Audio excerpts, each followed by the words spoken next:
Buenas noches. Muy buenas noches, honorables representantes.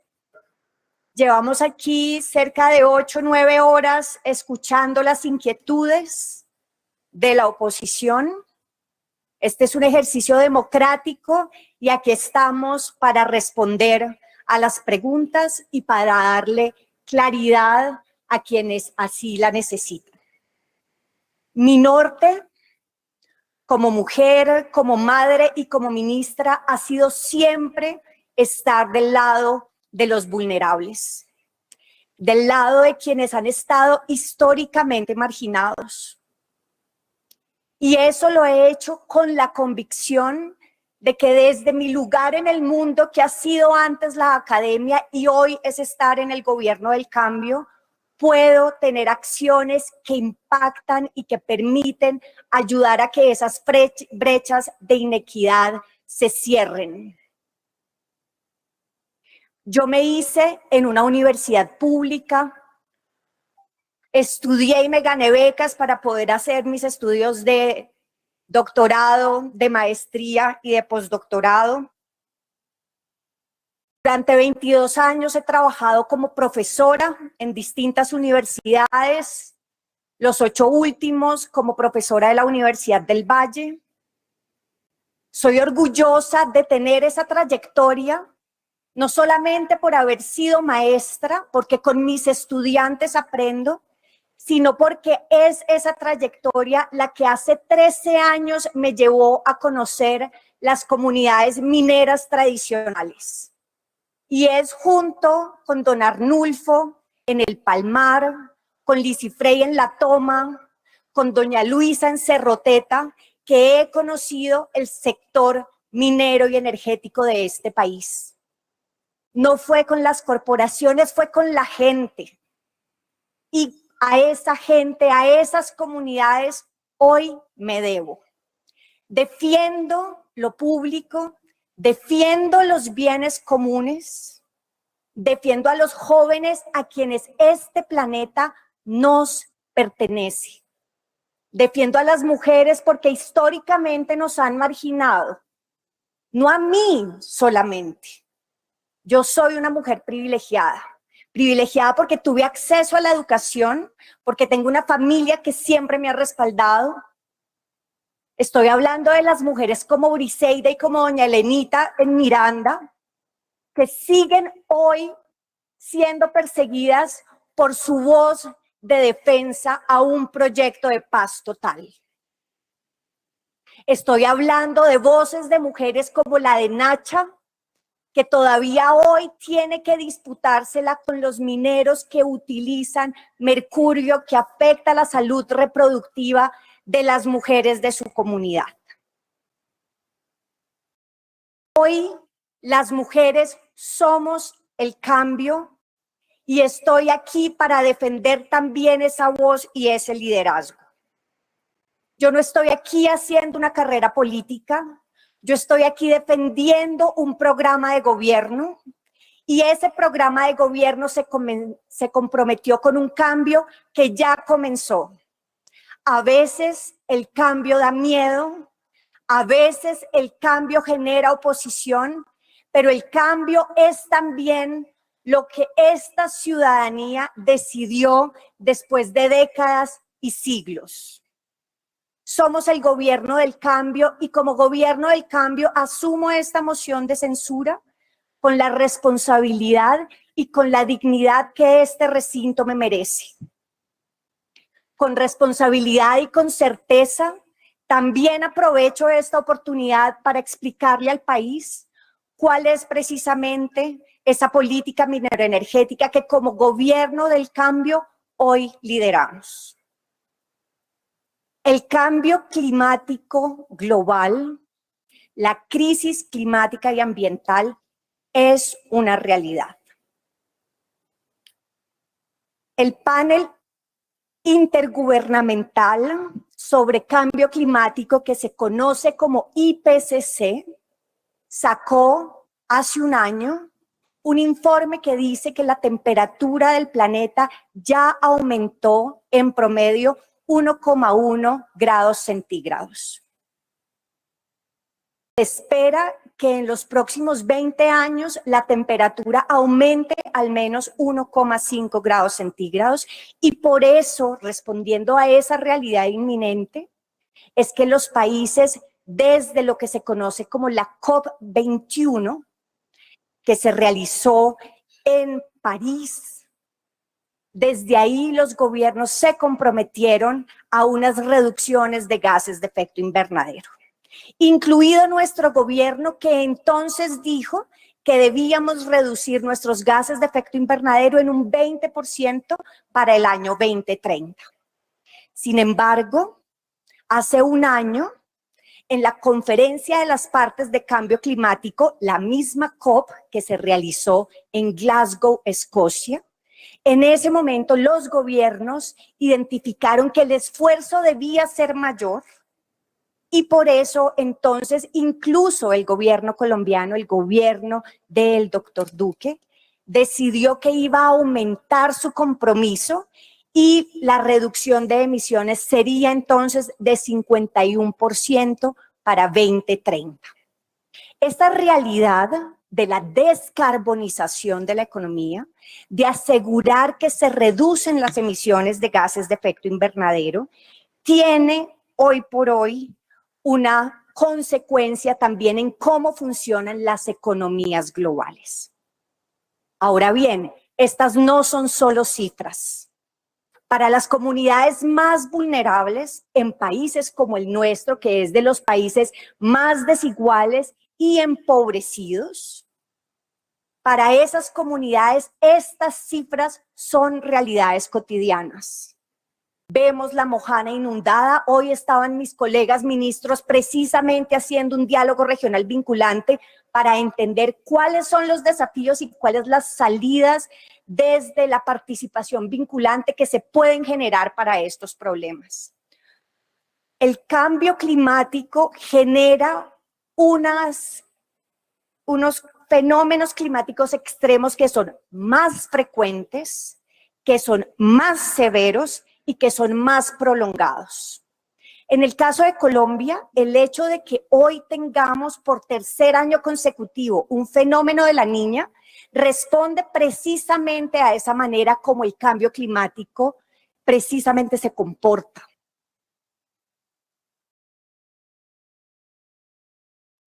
Porque no es solamente un tema de temperatura, sino un tema de cómo en el trópico está cambiando las precipitaciones y los fenómenos climáticos extremos. Precisamente por esa situación extrema en términos climáticos, la Unidad para la Gestión del Riesgo de Desastres ha declarado la emergencia climática, porque sabemos que al menos 3.000 eventos han sucedido este año, que al menos 250 personas han muerto en estos acontecimientos y que tenemos más de 600.000 personas afectadas, 5.000 viviendas destruidas y 10.000 más viviendas afectadas. Es decir, que en Colombia el cambio climático mata, desplaza, le arrebata los medios de vida a los más vulnerables. ¿Y eso entonces qué significa? Significa que el cambio climático tiene también costos. Esos costos suelen quedar por fuera de los cálculos de las economías nacionales. Cuando hablamos del Producto Interno Bruto, no internalizamos cuáles son los costos de ese cambio climático.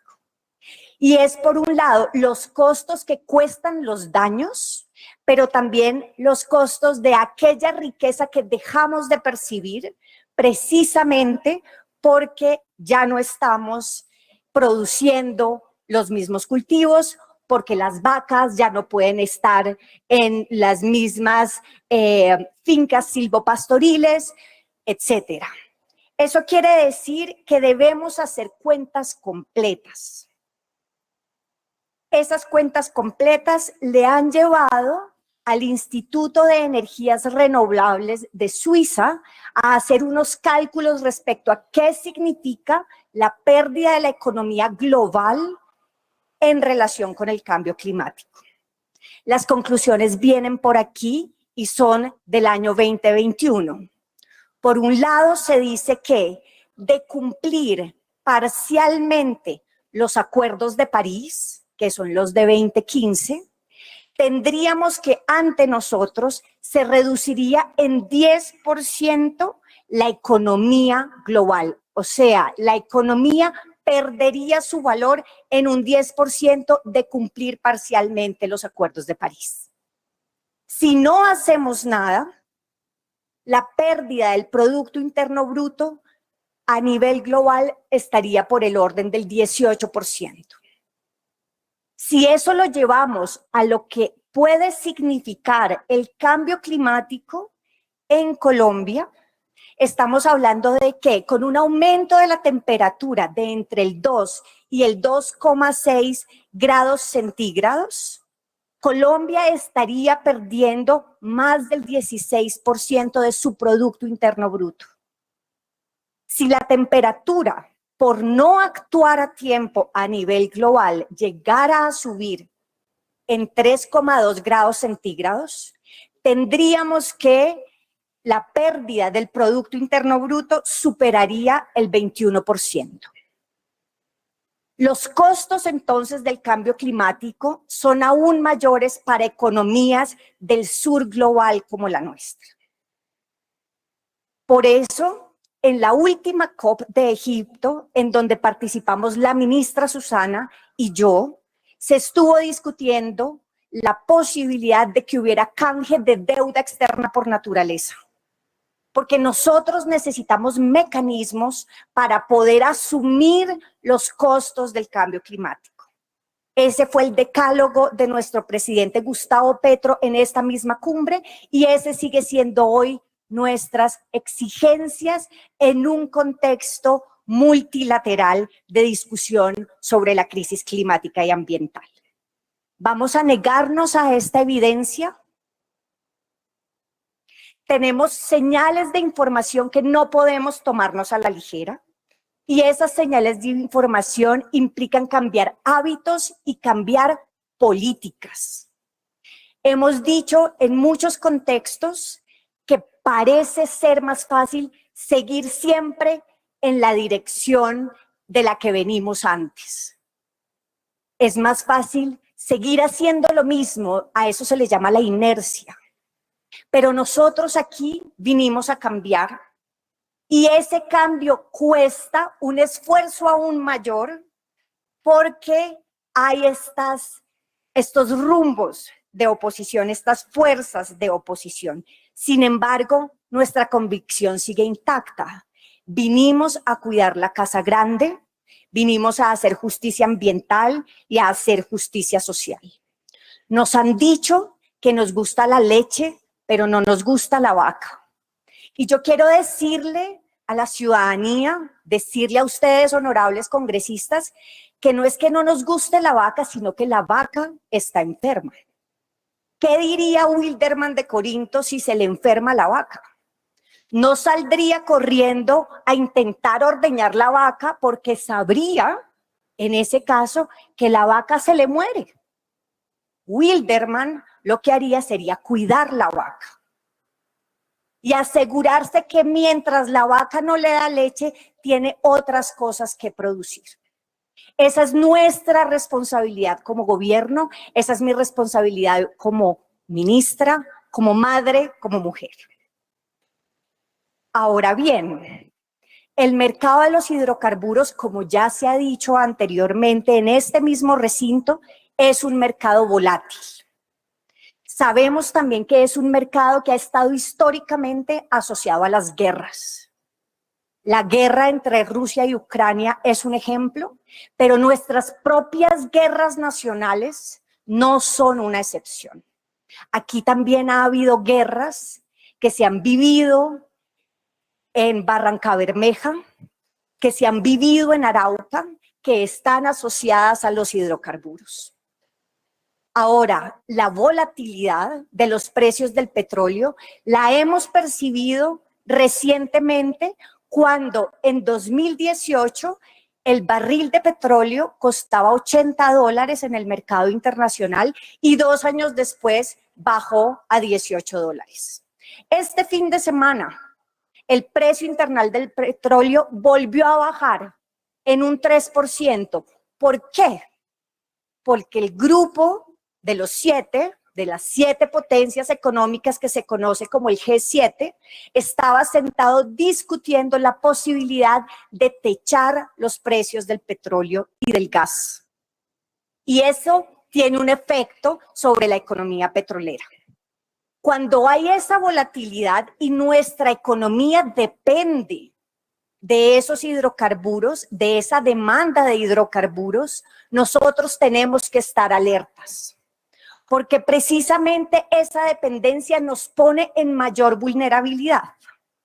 Si solamente dependemos de lo que nos da esa única vaca y no aseguramos que también tenemos marranos y tenemos gallinas y tenemos una huerta, el día que se muera la vaca porque está enferma, ese día el daño lo vamos a percibir. Nuestra responsabilidad como gobierno es asegurar que antes de ese momento tengamos las soluciones, hayamos hecho la transición necesaria. Descarbonizar la economía no es una decisión solo de Colombia, como se dijo anteriormente. Es una decisión global. Y en tanto es una decisión global, significa que el impacto es global. Los países europeos están absolutamente comprometidos con su descarbonización. Y esa descarbonización entonces va a tener impactos sobre el mercado petrolero. Y no solamente sobre el mercado de los hidrocarburos, en el momento en que pueda perder valor como tal el hidrocarburo toda vez que se electrifica la matriz global, sino que también economías como la nuestra, si logran descarbonizarse, sus otros productos, sus productos agrícolas pueden tener mejor valor porque se espera que haya una revalorización, un reconocimiento en el mercado global a esos países que logran descarbonizarse. Es importante reconocer que como integrado a esta situación, a esta decisión global de descarbonización, muchos países han decidido parar la financiación de los proyectos de hidrocarburos a nivel internacional. En la misma conferencia de Glasgow, que fue el año pasado, el grupo de los G7 lideraron un acuerdo al cual se sumaron en total 39 países que hablaban de parar la financiación de proyectos de hidrocarburos. Es decir, que hay una decisión global respecto a parar la inversión. ¿De dónde entonces se espera que nuestra economía siga creciendo a partir de una inversión que ya no va a crecer más? Los países europeos han liderado este cambio en la matriz de inversiones. Y hoy 39 países a nivel global dicen que desde finales de 2022, es decir, ya, no se va a realizar más inversiones en países foráneos, como seríamos nosotros, ni para gas, ni para petróleo, ni para carbón. Es precisamente reconociendo esa realidad macroeconómica que nosotros necesitamos hacer un cambio. Necesitamos reconocer ese cambio global para ajustarnos nosotros y ser pioneros latinoamericanos en ese cambio. Se espera que de esta transición que está sucediendo a nivel internacional respecto a las inversiones en proyectos de hidrocarburos, esos mismos 33.000 millones de dólares que se invertían antes en hidrocarburos, hoy migren a energías renovables y sobre todo a energías renovables no convencionales. Así nos lo ha hecho saber el European Investment Bank, que en Egipto firmó con nosotros una declaración conjunta en donde nos ratificaba que no están interesados en realizar inversiones en hidrocarburos, pero sí en energías renovables en nuestro país. Y esa es la ruta por la cual tenemos que seguir avanzando. La Agencia Internacional de Energía ha confirmado que, dado esa transición global en las inversiones, las energías eólicas se cuadruplicaron en 10 años, entre 2010 y 2020, y que las energías solares subieron 20 veces, precisamente porque la financiación en estos campos está creciendo. La descarbonización también tiene un efecto sobre la transformación del parque automotor a nivel global. Hoy, en estas semanas, se está discutiendo por parte de los países en Europa en qué momento se van a dejar de importar y de producir carros a gasolina, para pasarse solamente a la producción e importación de carros eléctricos. Los países más audaces, Noruega y Dinamarca, han dicho que esa transición se hará entre 2025 y 2030.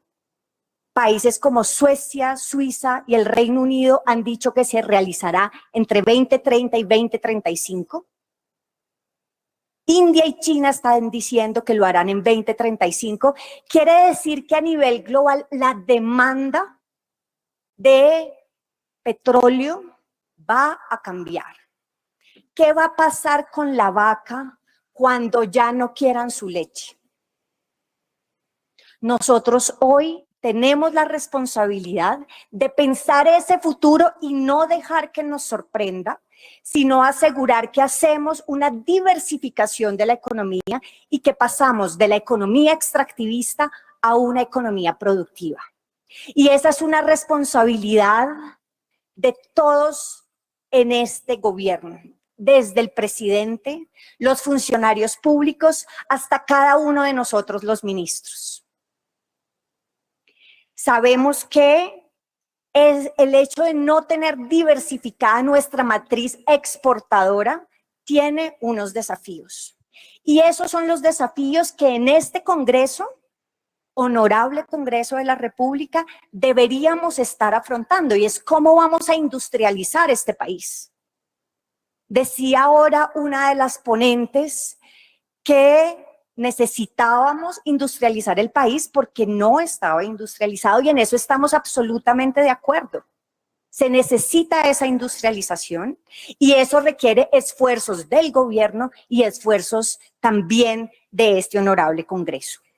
No de otra manera vamos a lograr que cuando se descarbonice la economía global, cuando se deprecie la economía de los hidrocarburos, vayamos a poder responder las demandas sociales que todavía tenemos, y en eso estamos de acuerdo. La brecha social es algo con lo cual estamos comprometidos, y sin embargo lo que creemos es que no lo vamos a hacer si no es a través de la diversificación, si no es a través de convertirnos en una potencia mundial de la vida que necesariamente tiene que pasar del extractivismo a una economía productiva. Cuando se deprecie el mercado de los hidrocarburos, los primeros que van a salir son aquellos países que tengan los hidrocarburos más costosos. Nuestros hidrocarburos, nuestro petróleo, sale en promedio entre 35 y 38 dólares por barril. Eso es lo que nos cuesta llevarlo a superficie. Si se trata de petróleos pesados, puede llegar a 45 dólares por barril.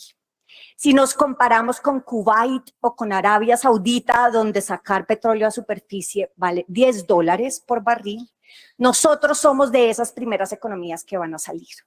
Por eso es que tenemos que prepararnos. Por eso la transición energética es un imperativo, es una responsabilidad. no es solo una responsabilidad vital, que claro que lo es, sino que también es una responsabilidad económica. Es la responsabilidad económica de saber que tenemos que romper por fin la dependencia frente al sector primario y debemos poder generar una economía productiva.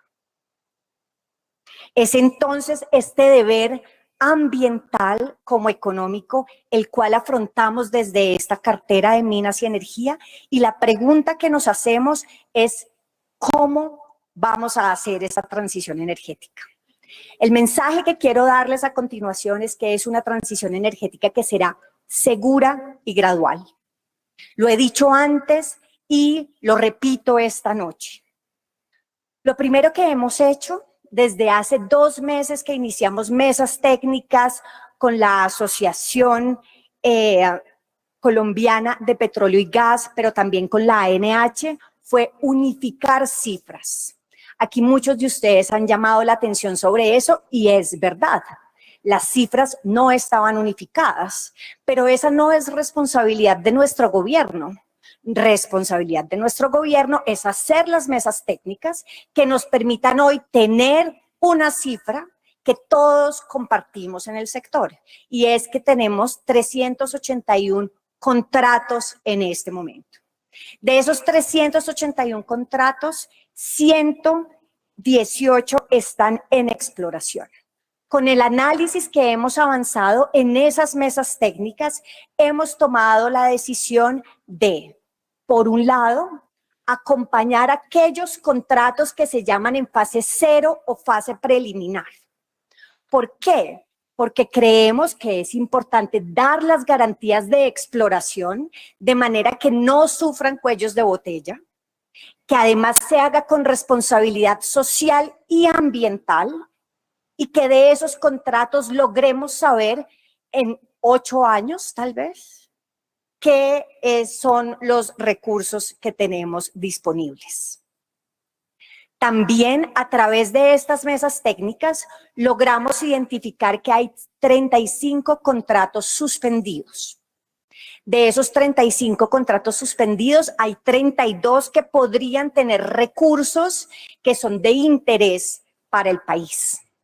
Nuestro compromiso es revisar ahora cada una de las situaciones y encontrar cuáles de esos son viables y de qué manera podemos nosotros desde este ministerio acompañar en la gestión adecuada de los recursos del subsuelo. Entonces, nuestro compromiso con la seguridad energética del país y también, por supuesto, con el marco fiscal de mediano plazo es revisar esos contratos y asegurar que nosotros les damos una garantía de ejecución a través del acompañamiento. Aquí se ha preguntado mucho en este recinto, los medios insisten en si va a haber nuevos contratos o no. Un tema que todos debemos conocer es que cualquier nuevo contrato que hipotéticamente se firme mañana solo tendría en promedio resultados en 8,6 años. ¿Qué está pasando en el mundo en 8,6 años? En 8,6 años se está haciendo toda la transformación del parque automotor de Europa, está arrancando China, está arrancando India. ¿Dónde va a estar entonces la demanda de esos hidrocarburos que estaríamos de pronto descubriendo en ese momento? ¿Por qué entonces tener que salir a lotear el país si realmente el momento en el que sabemos que hay una demanda y que los precios están adecuados es hoy? Por eso entonces decimos que para nosotros una prioridad es utilizar la tecnología. Y para eso estamos hablando de recobro mejorado. Es verdad que en el país ya se ha hecho recobro mejorado.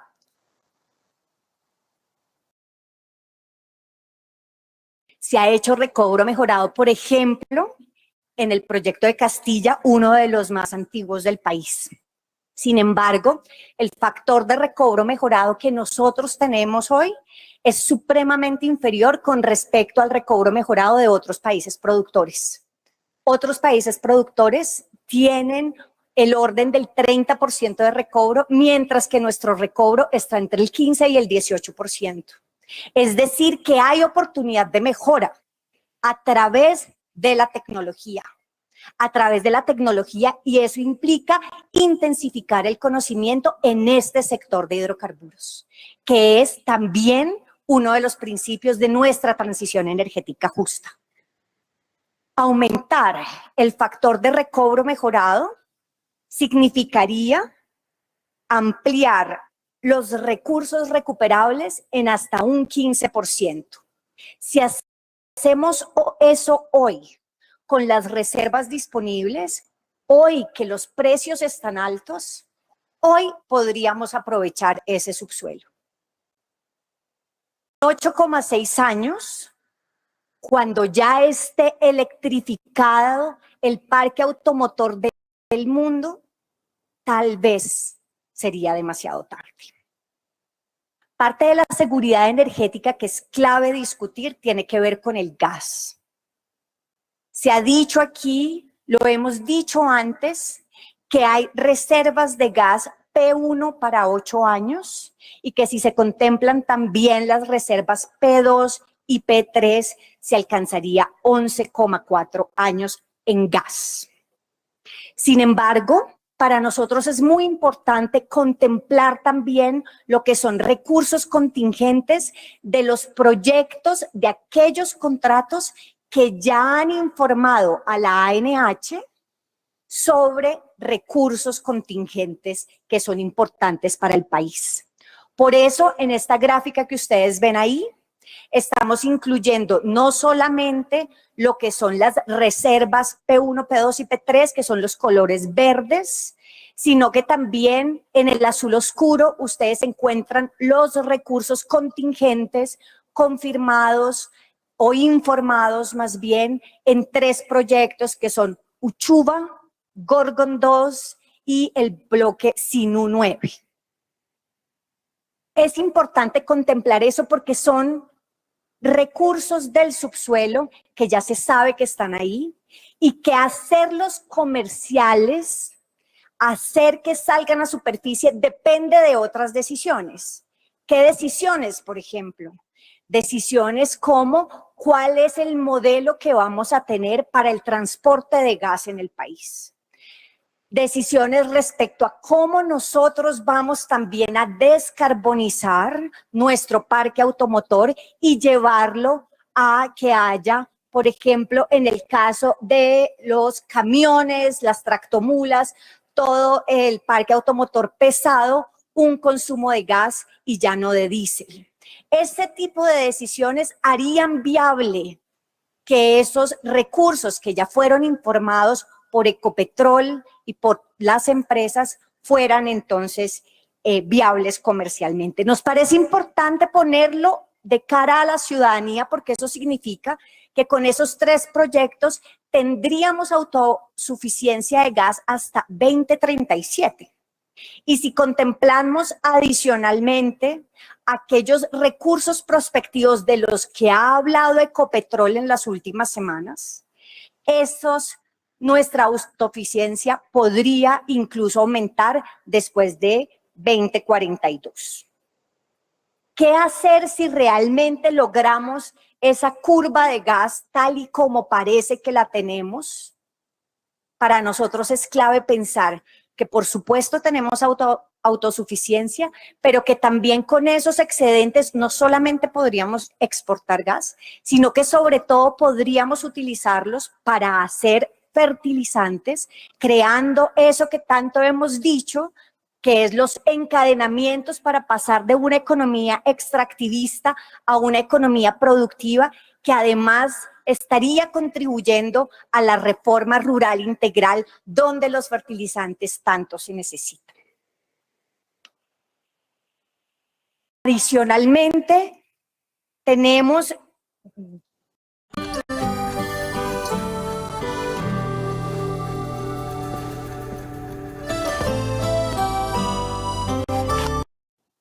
vía el decreto 381 del 2012, nuestro compromiso de garantizar la confiabilidad y la seguridad energética del país. que desde la resolución 2302 del 2020 se dijo que se haría a través de 7 proyectos estratégicos para el sector gas. Entre esos 7 proyectos estratégicos para el sector gas, yo quisiera resaltar 3. En primer lugar, la bidireccionalidad del gasoducto Ballenas-Barranca Bermeja. En segundo lugar, la bidireccionalidad del gasoducto Ballenas-Barranquilla. Y en tercer lugar, la regasificadora del Pacífico.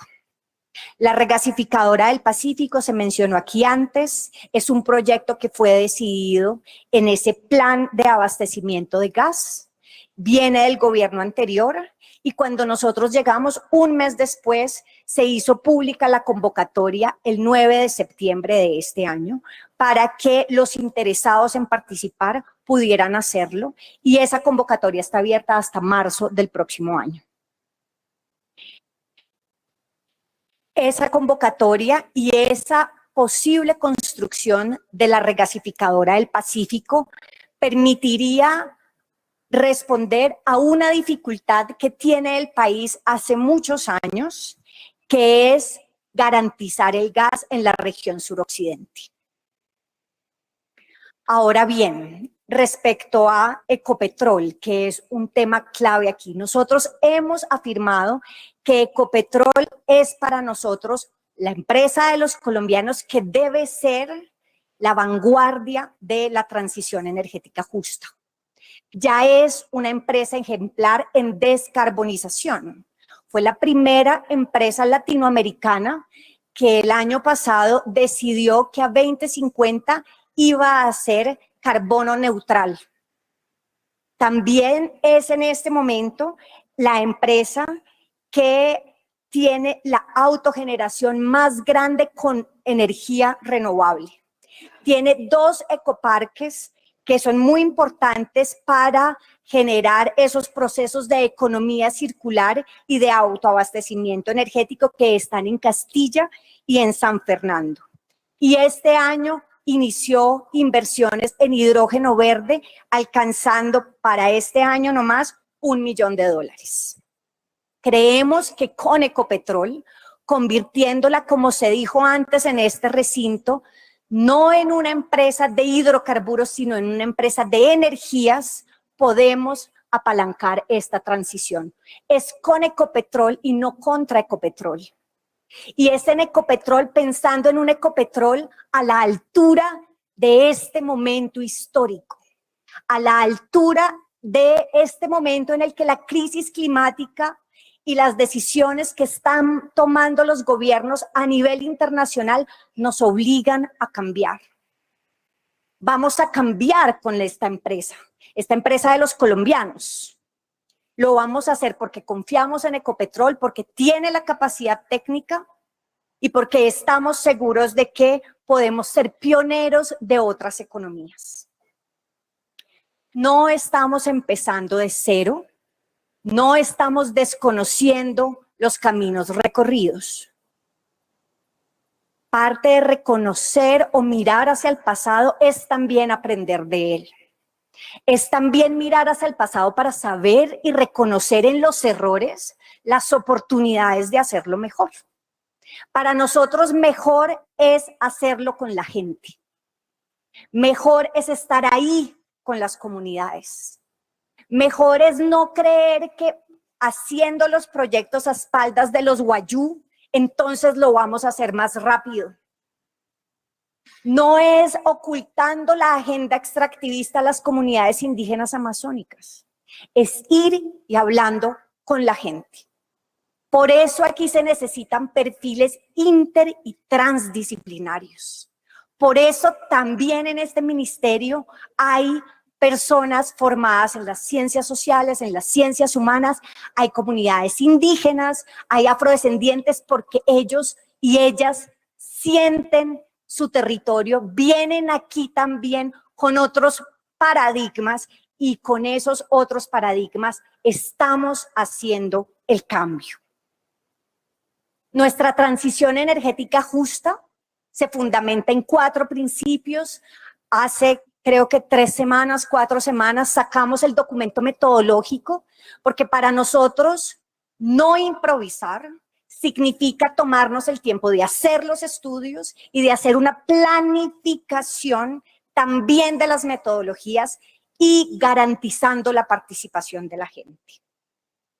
Decíamos entonces que en ese documento metodológico que sacamos, describimos estos 4 principios. En primer lugar, la equidad. Porque aquí no solamente estamos hablando de un cambio de tecnologías, no solamente estamos hablando, como diría la viceministra, de un cambio de cacharros. Estamos hablando de que va a haber otros actores sociales que van a poder producir la energía.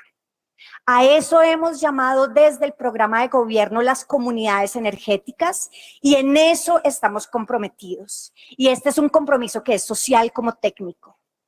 ¿Por qué es tan importante las comunidades energéticas?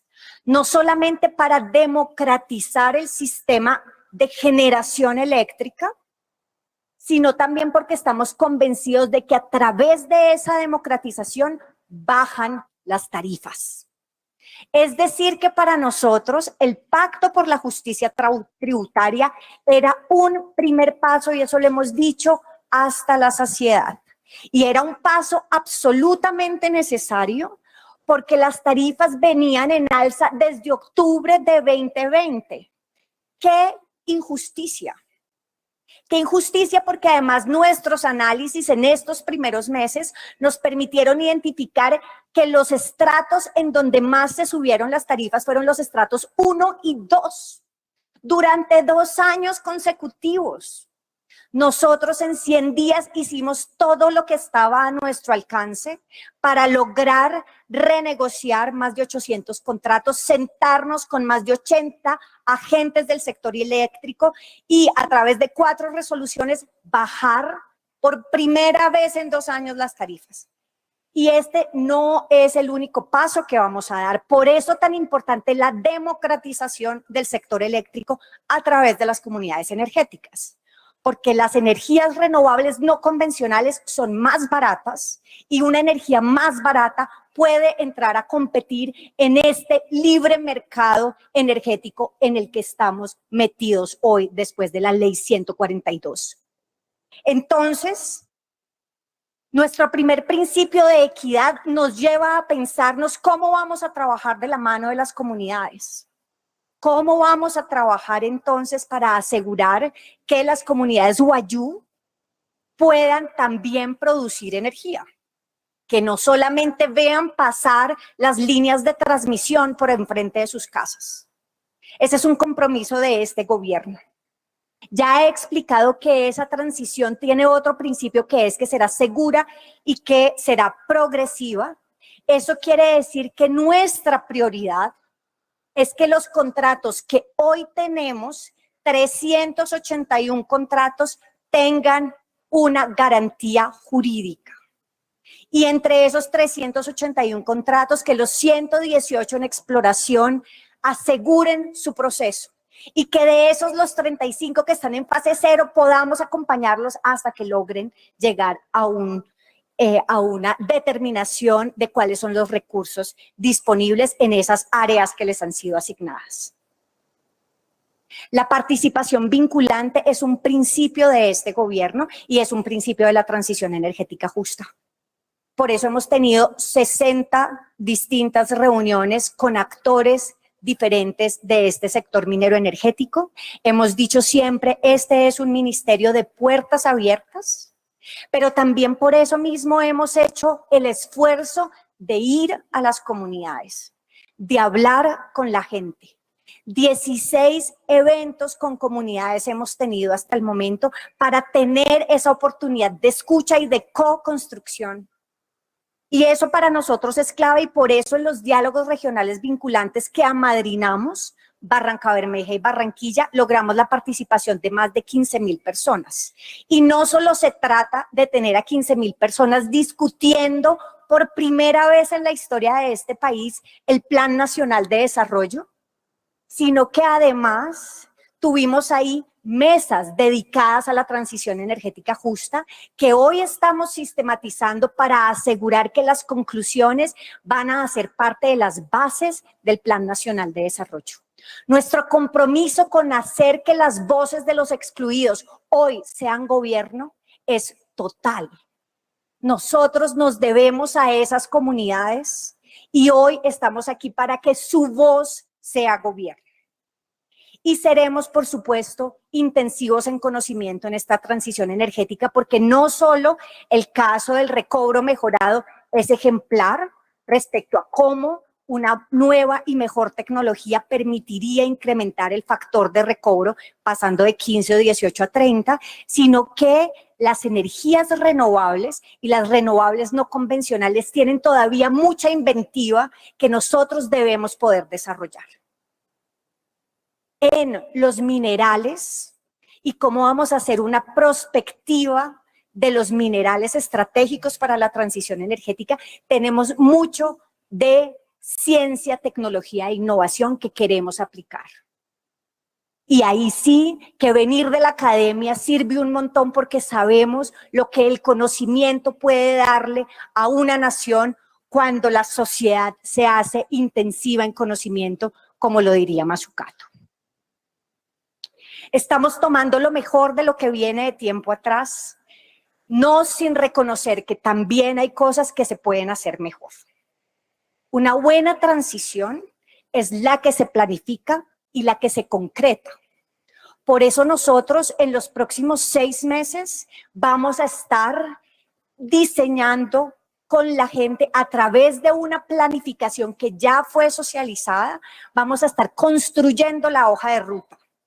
Construyendo la hoja de ruta de la transición energética justa porque no se ha hecho antes, no con los horizontes que hoy tenemos, no con las metas de reducción de gases de efecto invernadero que se contrajeron el año pasado, no con la noción que hoy tenemos respecto a cómo otros países se descarbonizan, no con la intención clara de hacer la transición energética justa de la mano de las comunidades. Por eso es importante hoy hacer la ruta. Y en esa construcción están todos ustedes invitados. Se trata entonces de un diálogo que es nuestro compromiso con la justicia, un compromiso en el que estamos desde el primer día de este gobierno y que significa poner a la gente, poner al usuario y poner al ciudadano en el centro. A veces ese lugar político, esa decisión política de poner a la ciudadanía y a las comunidades en el centro genera miedo, genera resistencia, genera oposición. Pero para nosotros ese es el cambio que vinimos a hacer. Es el cambio de hoy estar actuando del lado de la justicia, del lado de la gente. Y ese cambio, esa actuación del lado de la gente y de la justicia, queremos darla con ustedes, honorables congresistas. Queremos construir con ustedes ese futuro a la altura de nuestros sueños. Queremos construir con ustedes, honorables congresistas, una nación que todos nos merecemos, que es una nación donde Colombia sea potencia mundial de la vida, y en eso les invito a todos y todas a compartir este camino. Muchas gracias. En 1000 días de gobierno, el alcalde Daniel Quintero ha recuperado, mejorado, ejecutado y construido más de 1000 obras. Es que en la medida en que se abre y se invierte en un barrio, se conecta a un barrio, entonces florece realmente lo que hay en el corazón del barrio. Medellín no se detiene en el proceso de construir una ciudad preparada para el futuro de todos y todas, con igualdad de oportunidades y respeto por la vida. Esto quedó más que bonito, quedó excelente.